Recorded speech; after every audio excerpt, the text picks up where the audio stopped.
Hello student, I am Rakesh sir और आज हम पढ़ेंगे इलेक्ट्रोमैग्नेटिक इंडक्शन EMI। ये चैप्टर है आपका चैप्टर नंबर 6 फिजिक्स का। ठीक है, 12th क्लास। तो इसका टॉपिक क्या है, एक बार टॉपिक का डिस्कस कर लेते हैं। सबसे पहले पढ़ेंगे मैग्नेटिक फ्लक्स। EMI टॉपिक का नाम है इलेक्ट्रोमैग्नेटिक इंडक्शन। ठीक है, मैग्नेटिक फ्लक्स, उसके बाद Faraday laws, Henry laws, motional EMF induced, और उसके बाद क्या है इसके अंदर, हेनरी लॉ और म्यूचुअल इंडक्शन। तो हमारे पास 6 पार्ट्स हैं, इनको डिस्कस करना है तो चैप्टर क्या हो जाएगा, कंप्लीट हो जाएगा। तो सबसे पहले हम डिस्कस करते हैं मैग्नेटिक फ्लक्स के बारे में। स्टूडेंट, आपने इलेक्ट्रिक फ्लक्स के बारे में पढ़ा है।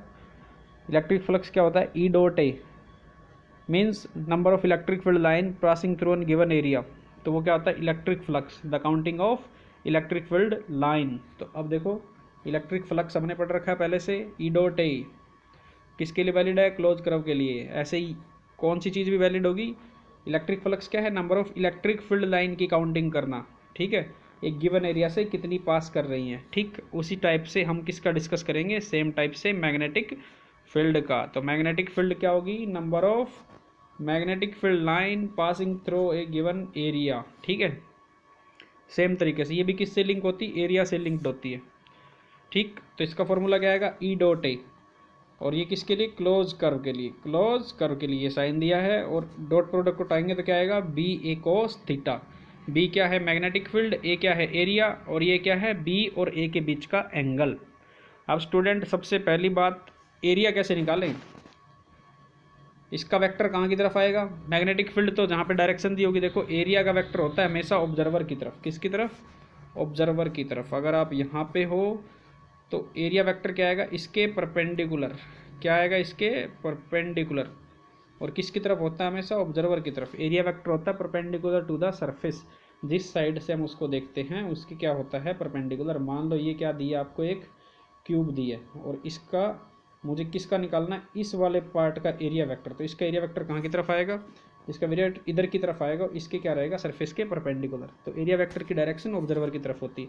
ऊपर वाले की बात करूँ तो ऐसे आएगा एरिया वेक्टर, ऊपर से देखेंगे तो, और इसके क्या आएगा, इस वाले एरिया के परपेंडिकुलर। तो ये इसका एरिया वेक्टर आ जाएगा।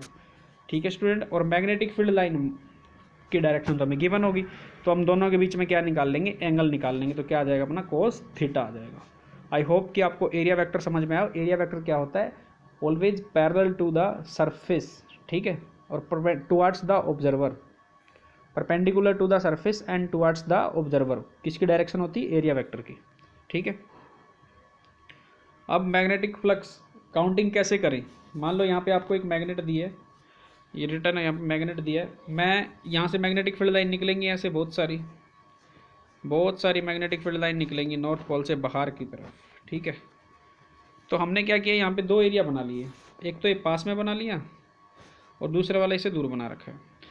तो हमें पता करना फ्लक्स किस में ज़्यादा होगा। तो देखो, जो पास में बना हुआ उसमें फील्ड लाइन ज़्यादा पास कर रही है। काउंटिंग करोगे तो आपको पता लग जाएगा, इसमें से फील्ड लाइन ज़्यादा पास कर रही है, इस वाले में से फील्ड लाइन कम पास कर रही है। और एरिया दोनों का क्या है, सेम। सेम एरिया के दो लूप हैं। मैग्नेटिक फील्ड लाइन पहले वाले से ज़्यादा पास कर रही है, दूसरे वाले से कम पास कर रही है। तो फ्लक्स किसका ज़्यादा होगा, फर्स्ट वाले का फ्लक्स ज़्यादा होगा, सेकेंड वाले का फ्लक्स कम होगा। ठीक है, नीचे थ्योरी पार्ट में हमने डिस्कस कर रखा है।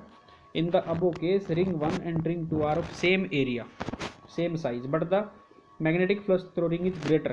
क्योंकि इससे पास होने वाली मैग्नेटिक फील्ड लाइन क्या है, ज़्यादा है, और इससे पास होने वाली मैग्नेटिक फील्ड लाइन कम है।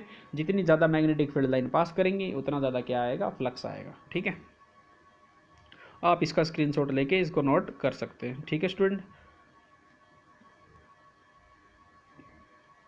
अब आगे चलते हैं। अब दो डिफरेंट एरिया पे डिस्कस किए, इसका एरिया स्मॉल है और इसका एरिया लार्ज है। अब रिंग 1 और रिंग 3, रिंग 1 और रिंग 2। रिंग 2 का एरिया ग्रेटर है देन द रिंग 1, और magnetic flux through both the rings is same. Magnetic flux कैसे निकालना है, हमें काउंटिंग करनी है मैग्नेटिक फील्ड लाइन की। तो स्टूडेंट देखो, पहले वाले में भी मैग्नेटिक फील्ड लाइन कितनी पास कर रही है, पहले वाले में पास कर रही है 4 और 3, ये काउंट कर लो, ये लाइन्स जितनी पास कर रही है, 6 लाइन पास कर रही है पहले वाले से, दूसरे वाले से भी 6 लाइन पास कर रही है। ठीक है, तो number of magnetic field line same है, इसलिए फ्लक्स क्या रहेगा, सेम। एरिया डिफरेंट हो तो भी फ्लक्स सेम हो सकता है, एरिया सेम हो तब भी फ्लक्स डिफरेंट हो सकता है, डिपेंड करता है कि कितनी मैग्नेटिक फील्ड लाइन उससे पास कर रही है। हमें काउंटिंग करनी मैग्नेटिक फील्ड लाइंस की, ठीक है। तो ये 2 एग्जांपल मैंने आपको समझा दिया, और एग्जांपल दिया हुआ है, आप इसका स्क्रीनशॉट ले सकते हो स्टूडेंट। मैं इसको पॉज करके आप इसका स्क्रीनशॉट ले लो। तो ये डिफरेंट डिफरेंट क्या बना रखी है, यहाँ पे रिंग्स बना रखी हैं, और उसका क्या निकाल रखा है, फ्लक्स निकाल रखा है, ठीक है।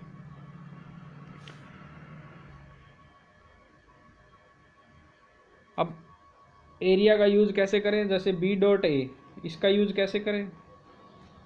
अगर मान लो बी की वैल्यू भी दी है, एरिया की वैल्यू दी है, दोनों के बीच में एंगल दिया, तो फ्लक्स को कैसे निकालें, उसके बारे में डिस्कस करेंगे हम।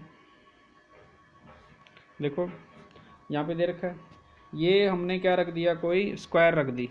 एरिया क्या आएगा, हमेशा परपेंडिकुलर टू सरफेस, तो एरिया इधर की तरफ है। अगर ऑब्जर्वर इधर से देख रहा है, अगर ऑब्जर्वर अपना इधर है, तो एरिया वेक्टर उसकी तरफ होगा और सरफेस पे क्या होगा, परपेंडिकुलर। तो 90 डिग्री का एंगल बनाएगा, एरिया वेक्टर इधर आएगा। मैग्नेटिक फील्ड भी इधर है, तो दोनों क्या होंगे, पैरेलल। पैरेलल हो गए स्टूडेंट, तो दोनों के बीच का कोस थीटा कितना आ गया, थीटा आ गया 0 डिग्री। और कोस 0 कितना होता है स्टूडेंट, कोस 0 होता है 1। तो B dot A cos theta की वैल्यू कितनी आ जाएगी, 1, ठीक है। तो यहाँ पे 1 पुट कर देंगे, तो बी ए बचेगा खाली, ठीक है।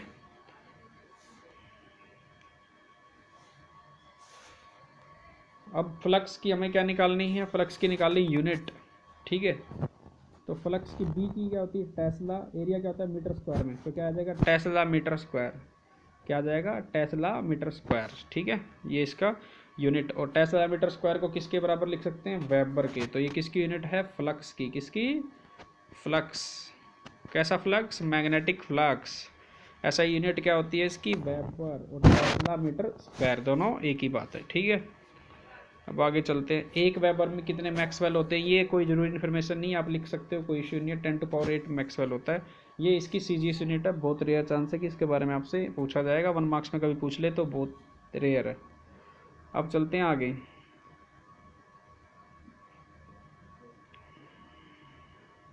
अगर डायमेंशन फॉर्मूला कैसे निकालें, हमें निकालना है डायमेंशन किसका, फ्लक्स का। तो फ्लक्स क्या स्टूडेंट, बी डॉट ए, और बी की वैल्यू क्या है, बी की वैल्यू पुट कर देंगे, यहाँ से क्या आएगा, एफ बाई, हमें पता है जब फोर्स लगता है तो क्या आता है, फोर्स क्या होता है चार्ज पार्टिकल पे, क्यू वी बी।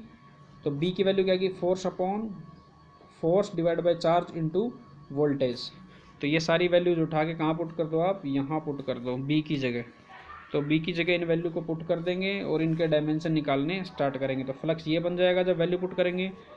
फोर्स क्या क्या होता है, M L T minus 2, area का क्या आएगा, लेंथ का स्क्वायर, चार्ज का क्या होता है, A into T, ampere into time, और वेलोसिटी का क्या होता है, एल इंटू टी माइनस 1। जब इनको सोल्व करेंगे तो ये क्या आ जाएगा, इसका डायमेंशन आ जाएगा, M L power 2 T minus 2 और ए माइनस 1, ठीक है स्टूडेंट।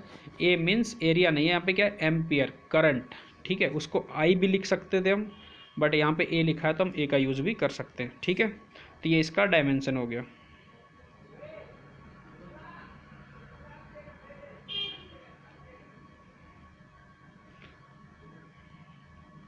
अब अगर क्वेश्चन क्या कह रहा है, पहले पैरेलल था, if we consider an area is an uniform magnetic field in such a way that the angle between both is theta.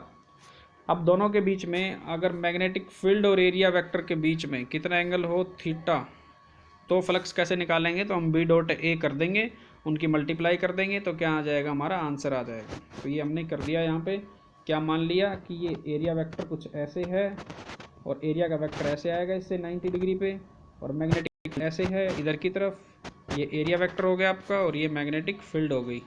तो ये एंगल क्या हो गया इन दोनों के बीच का, थीटा। तो अब क्या आएगा, बी ए कोस थीटा।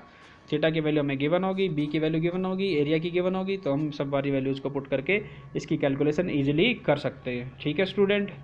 तो ये फ्लक्स का हमारा टॉपिक, मैक्सिमम मिनिमम फ्लक्स आपसे मैं डिस्कस कर लेता हूँ।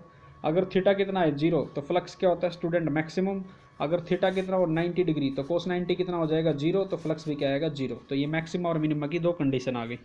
तो स्टूडेंट फ्लक्स का टॉपिक है, डिस्कस कर लिया मैंने, बेसिक पार्ट हमारा कंप्लीट हुआ। थर्ड पार्ट में हम आगे पढ़ेंगे इसके बारे में, कब, जब डिफरेंशियल वाली बात की जाएगी। तो यहाँ तक फ्लक्स का टॉपिक कंप्लीट हो गया।